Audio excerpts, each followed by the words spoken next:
Hello बच्चों, मैं राजकुमार अपने चैनल में आप सबका स्वागत है। बच्चों, ये बिहार बोर्ड के बच्चों के लिए संख्या पद्धति मतलब जो पहला चैप्टर है गणित का, वास्तविक संख्याएं। तो हम वास्तविक संख्या को अब शुरू करने वाले हैं। इसमें आज हम संख्या पद्धति के बारे में पढ़ेंगे। ठीक है, संख्या पद्धति का मतलब क्या हो गया कि संख्या पद्धति में कौन कौन सी संख्याएं आती है, कौन कौन सी संख्याएं आती है, उसका नोटेशन क्या होता है, उसको हम लोग कैसे रिप्रेजेंट करते हैं, कैसे लिखते हैं। ठीक है, इन सारी चीज़ों के बारे में उसमें पढ़ा जाता है। तो आज हम लोग पढ़ेंगे संख्या पद्धति। फिर नेक्स्ट वीडियो में हम लोग उसका जो सिलेबस में आपको टॉपिक दिया हुआ है उस टॉपिक को फिर हम शुरू करेंगे। तो बच्चों, संख्या पद्धति के बारे में आप लोग क्लास 9 में जान चुके हैं। ठीक है, यहाँ पे हम सिर्फ रिकॉल कर रहे हैं, उसको रिवीजन कर रहे हैं। ठीक है, देखो संख्या पद्धति जो होता है, संख्या पद्धति में अरे तो दो नंबर होता है।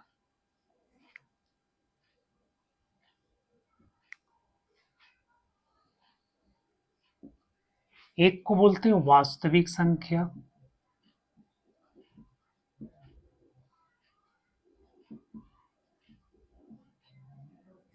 दूसरा को बोला जाता है काल्पनिक संख्या।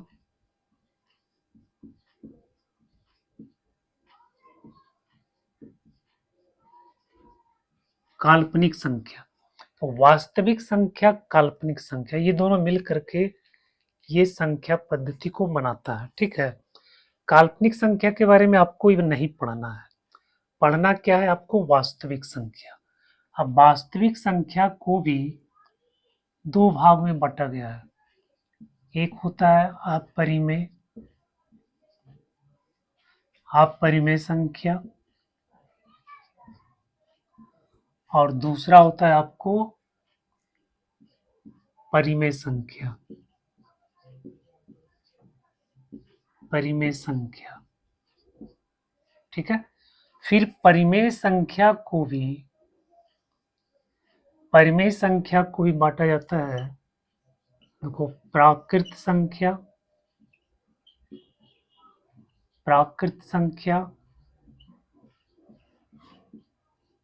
पूर्ण संख्या,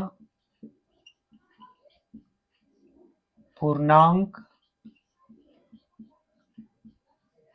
पूर्णांक, और उसके बाद होता है भिन्न।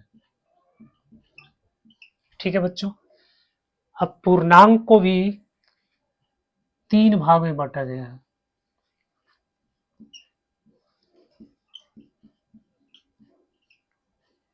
धनात्मक पूर्णांक, जीरो,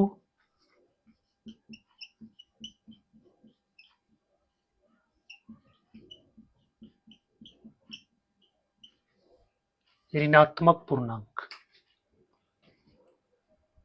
तो ये पूरा आपका सिस्टम हो गया, नंबर सिस्टम।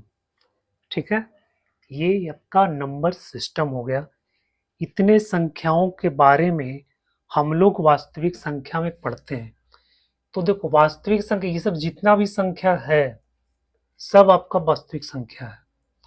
परिमेय संख्या भी वास्तविक है, अपरिमेय संख्या भी वास्तविक है, प्राकृत संख्या, पूर्ण संख्या, पूर्णांक, भिन्न, ऋणात्मक पूर्णांक, धनात्मक, ये सब जितना भी संख्या है सब वास्तविक संख्या का बाल बच्चा है।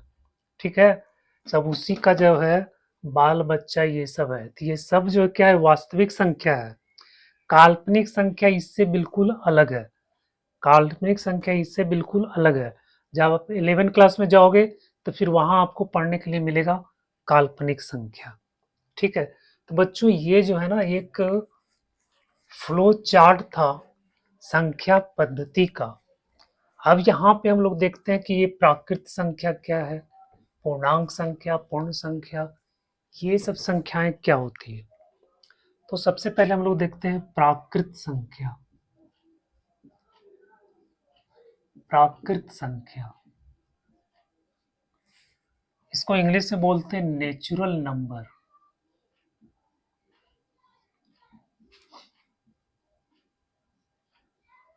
नेचुरल नंबर, तो जो क्वांटिक नंबर होता है, गिनती की संख्या जो हम लोग गिनते हैं, किसी भी वस्तु को, व्यक्ति को हम लोग जब गिनती करते हैं ना, तो वो नेचुरल नंबर में ही करते हैं, और वो शुरू कहाँ से होता है? 1 से। ठीक है, तो गिनती की संख्याओं को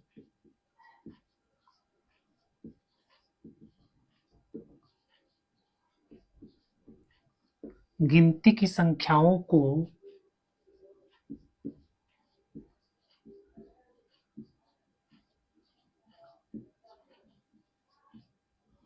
प्राकृत संख्या कहते हैं। ठीक है, जैसे 1 2 3 4 5 6 डॉट डॉट। ठीक है बच्चों, अब सबसे छोटी प्राकृत संख्या, अगर आपसे पूछा जाए कि सबसे छोटी प्राकृत संख्या क्या है, तो सबसे छोटी प्राकृत संख्या आपका कितना है? 1। और सबसे बड़ी प्राकृत संख्या क्या हो जाएगा?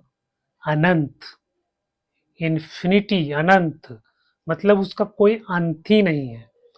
मतलब सबसे बड़ी प्राकृत संख्या अज्ञात है, अननोन है, हम उसको नहीं बता सकते हैं। अनंत कोई संख्या नहीं है। ठीक है, अनंत सिर्फ बताता है कि बड़ी से बड़ी संख्या जो हम सोच सकते हैं उससे भी बड़ी संख्या। ठीक है, तो इन्फिनिटी कोई संख्या नहीं है, एक सिंबल है।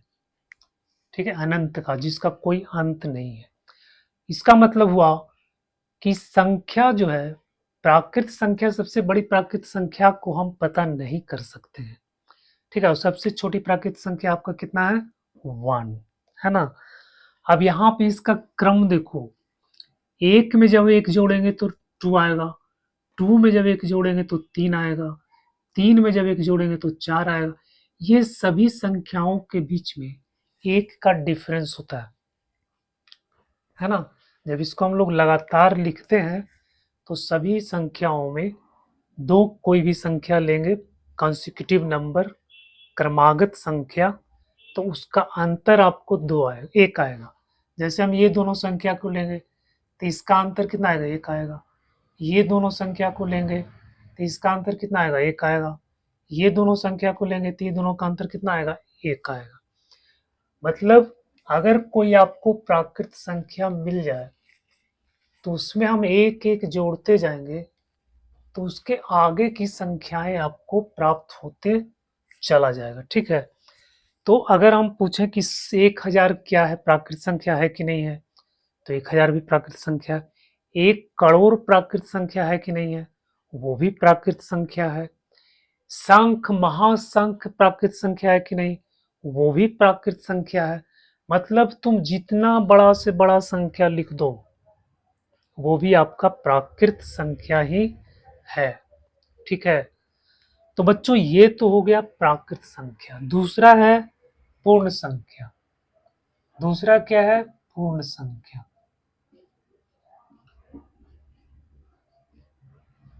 इसको अंग्रेजी में बोलते हैं होल नंबर। इसको अंग्रेजी में बोलते हैं होल नंबर। अब होल नंबर क्या होता है? प्राकृत संख्याओं के समूह में अगर हम जीरो को भी मिला लेते हैं, ठीक है, कहते हैं भैया तुम भी मेरे साथ आ जाओ, तुम अकेले क्यों रहोगे उधर, ठीक है, तुम भी मेरे साथ में आ जाओ, तो एक नया समूह बन जाता है, संख्याओं का एक नया समूह बन जाता है, और उसको हम लोग बोलते हैं पूर्ण संख्या। तो प्राकृत संख्याओं के समूह में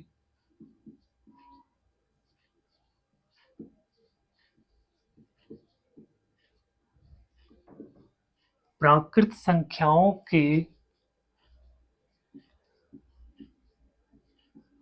समूह में शून्य को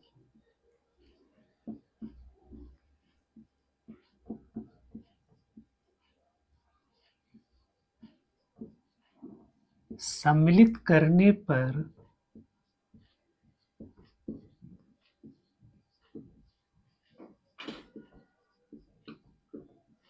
संख्याओं का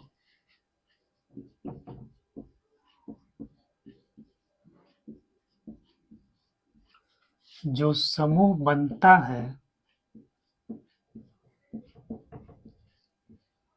उसे पूर्ण संख्या कहते हैं, उसे पूर्ण संख्या कहते हैं।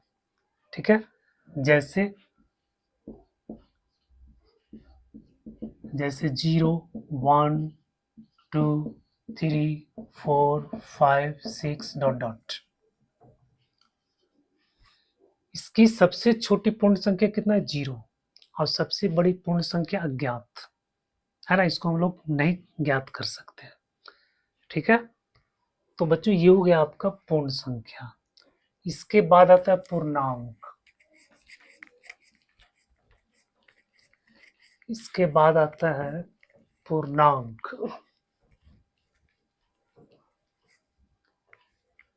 काफी इंपॉर्टेंट ये संख्या है पूर्णांक, इंटीजर्स। इंटीजर्स देखो, सभी प्राकृत संख्याएं, ठीक है, जितने भी प्राकृत संख्याएं हैं और 0 और प्राकृत संख्या के ऋणात्मक को हम लोग पूर्णांक बोलते हैं। तो सभी प्राकृत संख्याएं, सभी प्राकृत संख्याएं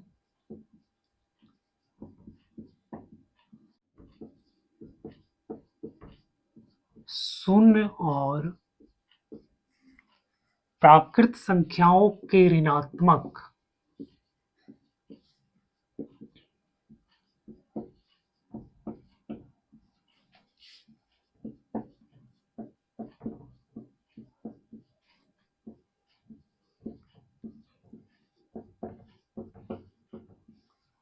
मानों के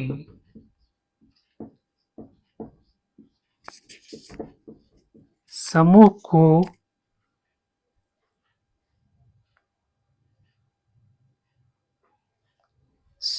को पूर्णांक कहते हैं।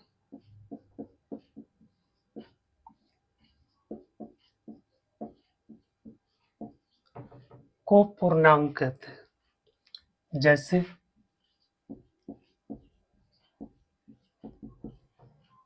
Dot dot dot -4 -3 -2 -1 0 1 2 3 4 dot dot.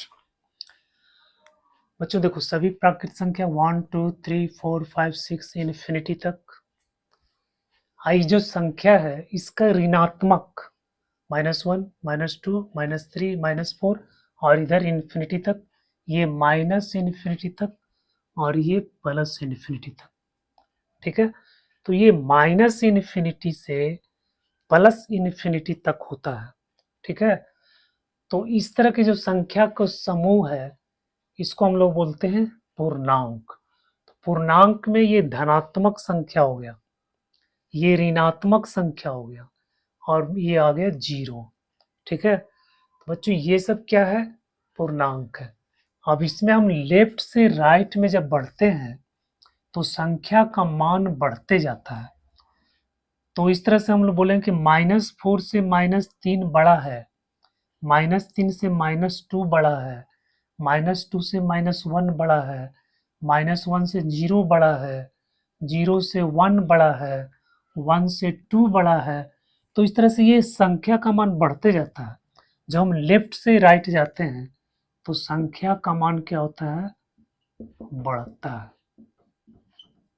ठीक है, इस डायरेक्शन में संख्या का मान क्या होता है? बढ़ता है। ठीक है, और इस डायरेक्शन में संख्या का मान क्या होता है? घटता है। ठीक है, तो अगर पूछ दे कि -4 और -8 में कौन बड़ा है, तो बच्चों -4 बड़ा हो जाएगा। -8 क्योंकि -8 तो इधर आएगा, तो -8 छोटा हो जाएगा, -4 बड़ा हो जाएगा।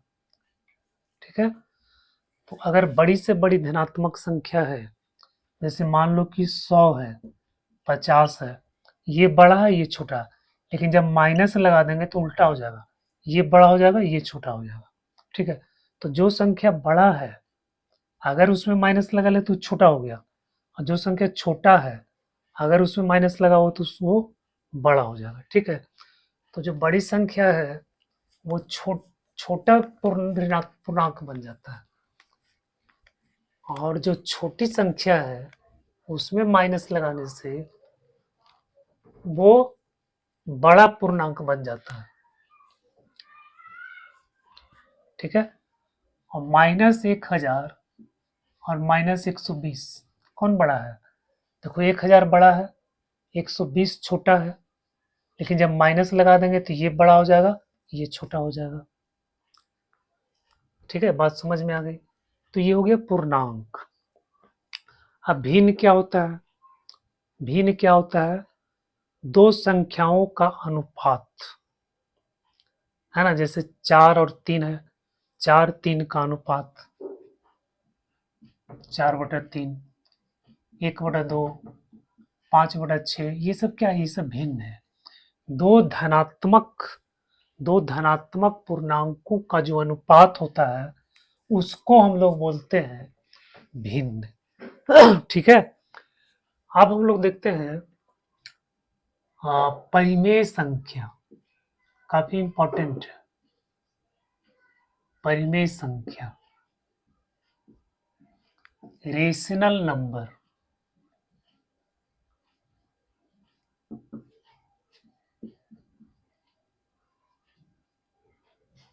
Rational number.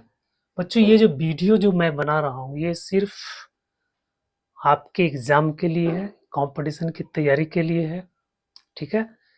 ये संख्या कैसे बना, इसका कैसे खोज हुआ, ठीक है, इसके बारे में हम डिस्कस नहीं कर रहे हैं। तो सिर्फ यहाँ पे आपको याद रखना है परिमेय संख्या कैसे आया, कहाँ से आया, क्यों आया, इसके पीछे भी कारण है ना। तो अगर उस कारण को डिस्कस करेंगे तो हम लोग शुरू से डिस्कस करना पड़ेगा प्राकृत संख्या से, ठीक है, कि प्राकृत संख्या कैसे बना, उसके बाद पूर्ण संख्या की आवश्यकता क्यों हुई, उसके बाद पूर्णांक की आवश्यकता क्यों हुई, ठीक है, भिन्न की आवश्यकता क्यों हुई, परिमेय संख्या की आवश्यकता क्यों हुई, ठीक है। तो उसका काफी लंबा चौड़ा डिस्कशन, उसका अलग हिस्ट्री है। आपको यहाँ पे सिर्फ याद रखना परिमेय संख्या रेशनल नंबर, ठीक है। तो देखो जिस संख्या को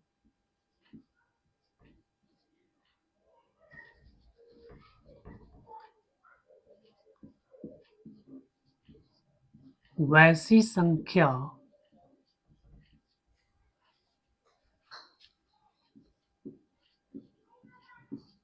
जिसे P/Q के रूप में व्यक्त किया जा सकता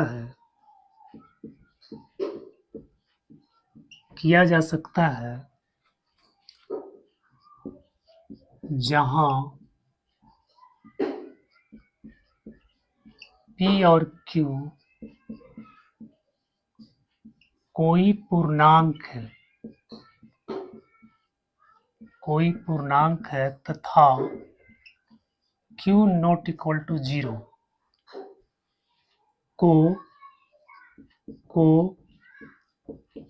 परिमेय संख्या कहते हैं। परिमेय संख्या कहते हैं, ठीक है।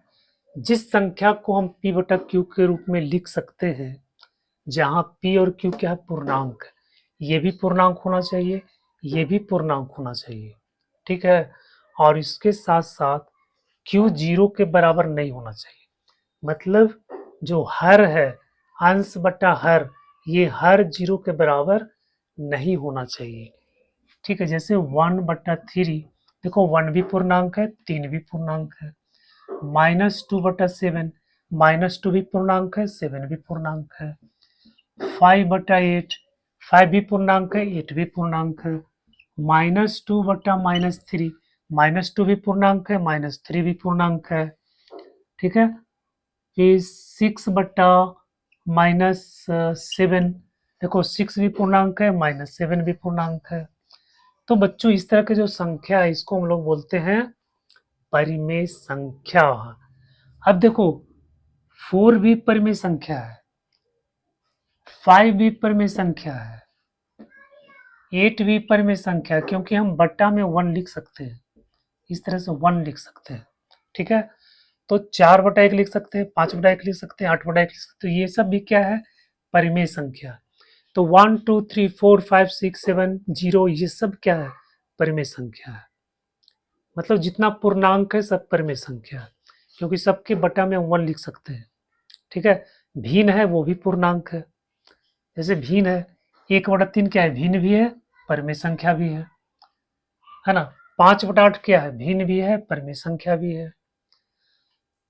तो बच्चों इसमें दो चीज आपको ध्यान में रखना है कि P/Q में P और Q पूर्णांक होना चाहिए, Q 0 के बराबर नहीं होना चाहिए।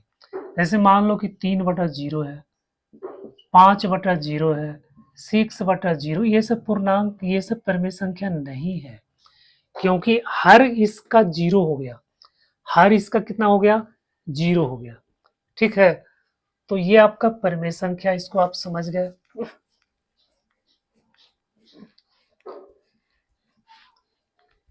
यहाँ पे सिर्फ हम इसको रिवीजन करवा रहे हैं। ठीक है, ये आपको 9th क्लास में पढ़ना है डिटेल में। इसके बाद है बच्चों अपरिमेय संख्या। हाँ, अपरिमेय संख्या आपको पढ़ना है।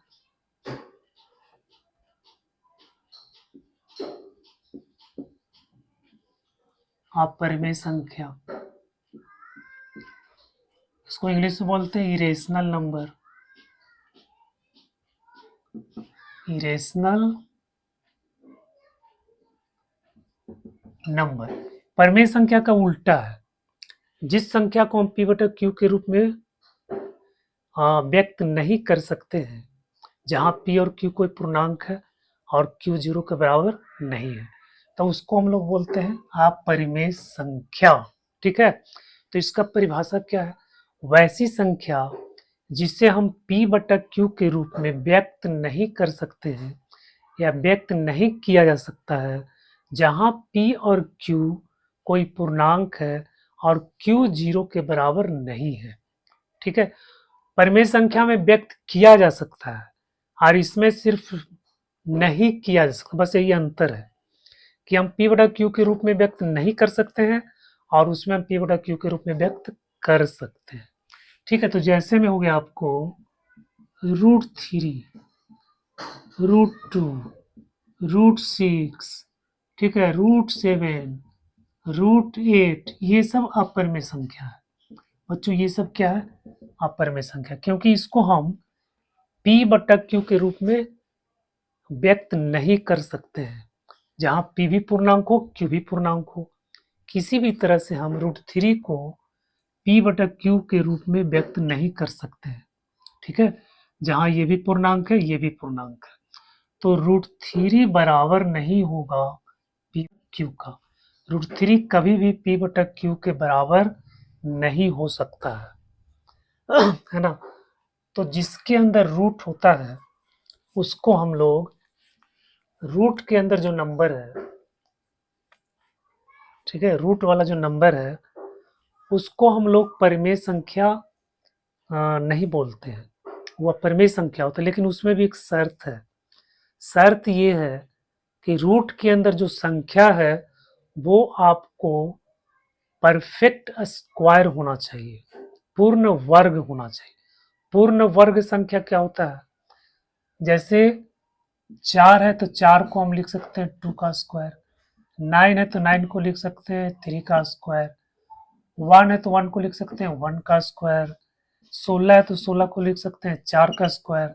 तो बच्चों ये सब जो है ना परफेक्ट स्क्वायर कहलाता है ना, पूर्ण वर्ग संख्या है, क्योंकि इसको हम किसी नंबर के स्क्वायर के रूप में लिख सकते हैं।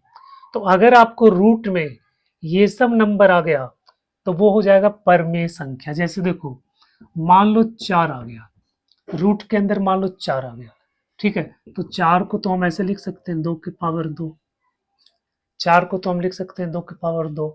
ठीक है, अब यहाँ पे रूट के अंदर अगर नंबर स्क्वायर में आता है तो 2 और रूट खत्म हो जाता है, तो ये हो गया आपको 2 हो गया। ठीक है, अब ये खत्म कैसे हो जाता है? तो बच्चों देखो, इसका यहाँ पे जो ऑर्डर है, क्रम है, वो है 2। तो इसको हम जो रूट को जब हटाएंगे तो इसको लिखेंगे 2।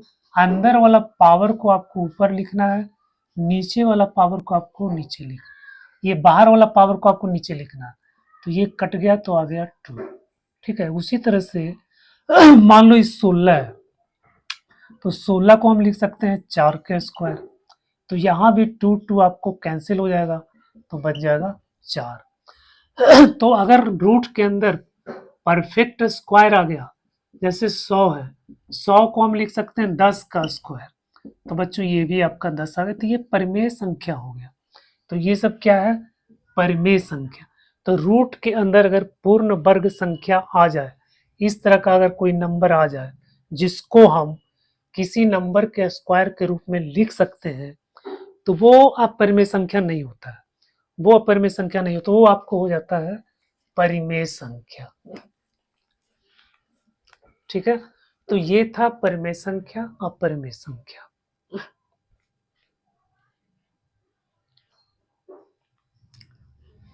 ठीक है बच्चों, अब जो आप देखते हैं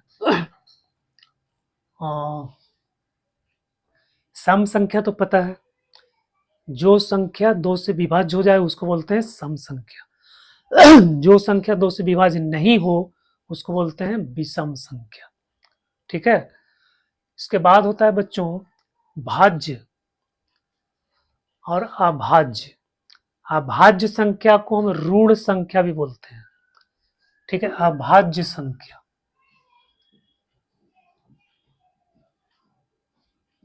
अभाज्य या ऋण संख्या।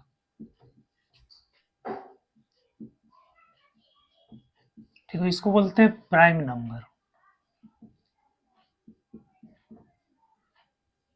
इसको बोलते हैं प्राइम नंबर। ठीक है, तो जो संख्या स्वयं से और 1 से डिवाइड होता है, सिर्फ 2 नंबर से, या तो 1 से डिवाइड होगा या फिर वो स्वयं से डिवाइड होगा, या नहीं दोनों से डिवाइड होगा, 1 से भी डिवाइड हो जाएगा और 1 से भी डिवाइड होगा। ठीक है, तो सिर्फ 2 ही नंबर से डिवाइड होता है, तो वैसी संख्या को बोला जाता है अभाज्य संख्या। ठीक है, तो जो संख्या 1 से और स्वयं से डिवाइड होता है उसको बोलते हैं अभाज्य संख्या।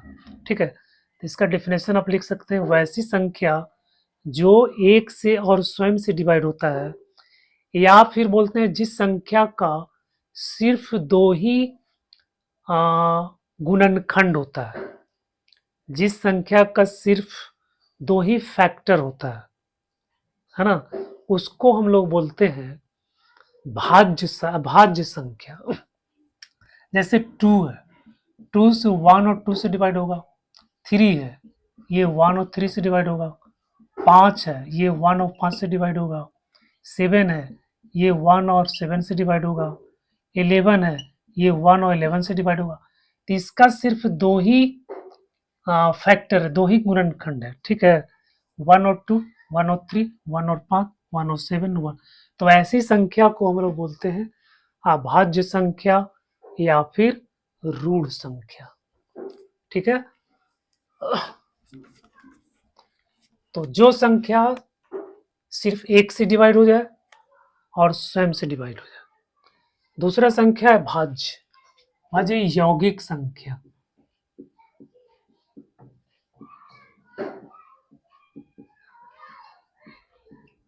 यौगिक संख्या, कंपोजिट नंबर।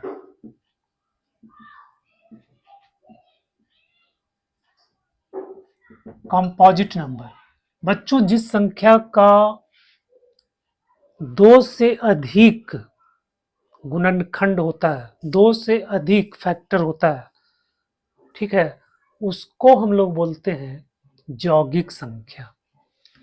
जैसे देखो 6 1 से डिवाइड होगा, 2 से डिवाइड होगा, 3 से डिवाइड होगा, 6 से डिवाइड होगा।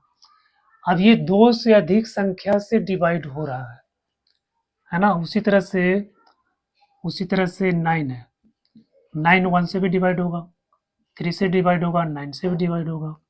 10 है, 10 1 से, 2 से, 5 से, 10 से डिवाइड होगा। 12 है, 1 से, 2 से, 3 से, 4 से, 6 से, 12 से।